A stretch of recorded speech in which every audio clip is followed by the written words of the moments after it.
এইটো বোকাজানবাসী ৰাইজৰ জয় আৰু যি কাম যোৱা 5টা বছৰত মই ৰাইজৰ হৈ কৰিলোঁ তাৰ বাবে ৰাইজে দিয়া মৰম আৰু মই অত্যন্ত সৌভাগ্যৱান ব্যক্তি বুলি ভাবোঁ। আমাৰ সততাৰে কাম কৰা নিষ্ঠাৰে কাম কৰা মুখ্যমন্ত্ৰী সৰ্বানন্দ সোণোৱাল ডাঙৰীয়াৰ লগত 5 বছৰ কাম কৰিব পালোঁ। আমাৰ অতি কাৰ্যপটুতা আৰু আমাক ৰাজনীতি শিকাই নিয়া ডক্টৰ হেমন্ত বিশ্ব শৰ্মা ডাঙৰীয়াৰ লগত আমি 5 বছৰ কাম কৰিব পাৰিলোঁ। বহু কথা শিকিলোঁ আৰু বহু মৰম পালোঁ আৰু কাম কৰিবলৈ কাৰণে সুবিধা পালোঁ আৰু এইটো হ'ল ৰাইজৰ জয়, বোকাজানবাসী ৰাইজৰ জয় আৰু ভাৰতীয় জনতা পাৰ্টীৰ নিষ্ঠাৱান কৰ্মীৰ যি কষ্ট তাৰ কাৰণে আজি এটা আমি ভাৰতীয় জনতা পাৰ্টীৰ বিপুল ভোটত আজি আমি ইয়াৰ পৰা জয়লাভ কৰিবলৈ সক্ষম হৈছোঁ।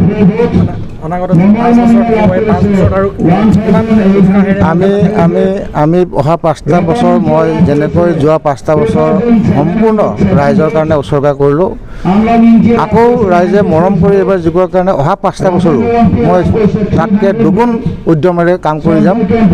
মোৰ বোকাজানবাসী ৰাইজ মোৰ নিজৰ ঘৰ, মোৰ সকলো পৰিয়ালৰ নিচিনা ভাবি সকলোকে লগত লৈ মই আগবাঢ়িম আৰু মই আপোনালোক সকলোকে মিডিয়া পাৰ্চন তাৰপিছতে যিসকলে মোক ভোট দিলে, যোনে মোক ভোট নিদিলেও যিসকল কেণ্ডিডেট সকলোৱে পাৰ্টিচিপেট কৰিলে ভাৰতবৰ্ষৰ সৰ্ববৃহৎ গণতন্ত্ৰ বিশ্বৰ তাত অংশগ্ৰহণ কৰাৰ কাৰণে সকলোকে ধন্যবাদ দিছোঁ আৰু আগন্তুক দিনত আমি সকলোৱে মিলিজুলি আপোনালোকৰ লগত একেলগে কাম কৰিবলৈ মোৰ আশা।